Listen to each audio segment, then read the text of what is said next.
Ramachandra Rao advocate Vikarabad. నేను అయితే గత నెల 13న నరేందర్ రెడ్డి గారు 12న రైతులు రిమాండ్ కావడం జరిగింది, అరెస్ట్ చేయడం జరిగింది.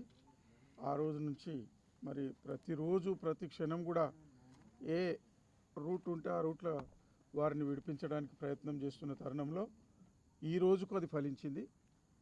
మరి ఎన్ని కోట్లు తిప్పి ఇక్కడి నుంచి డైరెక్ట్ జిల్లా కోర్టు అని వికారాబాద్ పోతే వికారాబాద్లో 4-5 డేట్లు ఇచ్చి మరి ఇది మా జ్యూరిడిక్షన్ కాదని చెప్పేసి ఇక్కడ పంపించడం జరిగింది.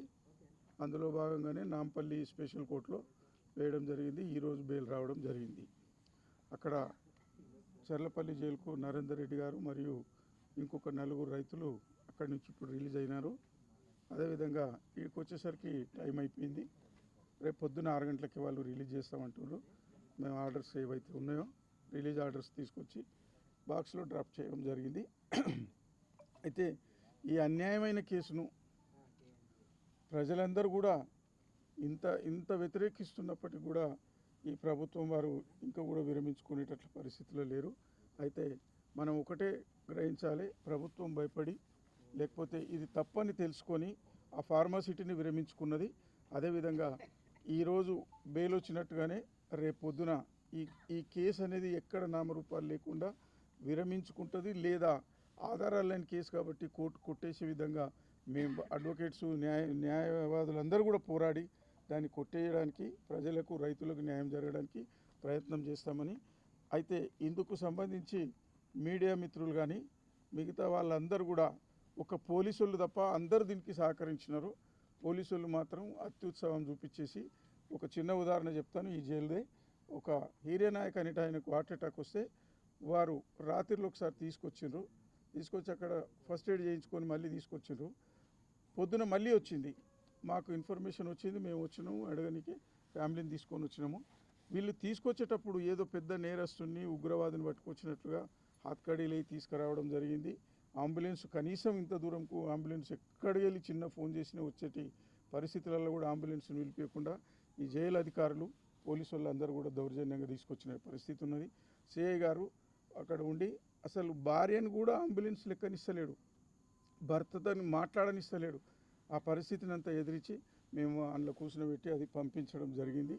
అయితే అదేవిధంగా వాళ్ళది పొరపాటు అని తేలడంతో వీరిని సస్పెండ్ కూడా చేయడం జరిగింది. కొంతమంది మీద యాక్షన్ కూడా తీసుకోవడం జరిగింది. అదేవిధంగా ఎవరు తప్పు చేసినా కూడా తప్పక చట్టం తన పని తాను చేసుకుంటూ పోయి చేస్తుంది. ఈ జాప్యంకు కూడా ఈ జాప్యానికి కూడా కరెక్ట్గా ఎవరైతే తప్పు చేసినారో వాళ్ళు జవాబు చెప్పాల్సిన పరిస్థితి ఉంటుంది. ఈ రైతుల మీద కేసు ఎవరు తప్పు వాళ్ళు ఒప్పుకొని విరమించుకోవాలి. ఒక ఐఏఎస్ అధికారి, జిల్లా అధికారి, ఆయన దేశాన్ని పరిపాలించే చదువుకున్నటువంటి కలెక్టర్ గారు మా మీద దౌర్జన్యం జరగలేదు, తొక్కిసలాటలాగా వాళ్ళు దొబ్బితే జరిగిందని మీ అందరికీ తెలుసు, మాకన్నా ఎక్కువ కూడా మీకు తెలుసు. మరి అంత మంచి ఐఏఎస్ అధికారి వాళ్ళు చెప్పినారంటే ఇవన్నీ బోకస్ ఏదో చేసిండ్రు. ఇంకొకటి మర్డర్ కేసు పెట్టాలంటే, అటెంప్ట్ మర్డర్ కేసు పెట్టాలంటే కనీసం మనందరికీ తెలుసు, ఎడ్యుకేటెడ్స్కు మనకు ఆయుధము ఏదన్నా ఆయుధాలు ఉండాలి, మారణాయుధాలు ఉండాలి. ఆ వ్యక్తి ఆ పరిస్థితులలో ప్రజెంట్ అయి ఉండాలి. నరేందర్ రెడ్డి గారు కానీ ఇంకొకరు ఎవరైనా కూడా ఈ కేసు మోపిన వాళ్ళు ఎవ్వరు కూడా గుర్తుపట్టే విధంగా ఆ ప్రెమిసెస్లో కూడా లేరు కనీసం. కానీ వాళ్ళ మీద అన్యాయమైన కేసు పెట్టిండ్రు. ఈరోజు బెయిల్ వచ్చింది, రేపు పొద్దున కేసు కూడా కొట్టేసుడు పోతుంది.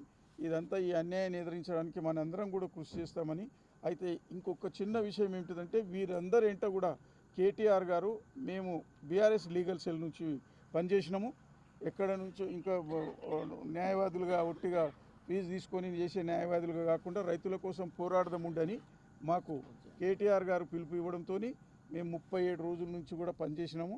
ఈరోజు వారికి అవసరమైన షూరిటీలకు డబ్బులు బీద రైతుల దగ్గర ఉన్నాయని చెప్పేసి వాళ్ళు ఏదైతే కోర్టు వారు చెప్పినటువంటి అమౌంట్ అంతా కూడా మా పార్టీ తరఫున కేసీఆర్ గారు వాళ్ళు అరేంజ్ చేసి డైరెక్టు ప్రభుత్వం అకౌంట్లోకి వేసి ఈరోజు వాళ్లకు షూరిటీలకు కావాల్సిన డబ్బులు ఇవ్వడం జరిగింది. అంటే ఇది వాళ్ళు రైతుల కోసం చేస్తున్నారని చెప్పడమే, డబ్బులు కాదు ముఖ్యము.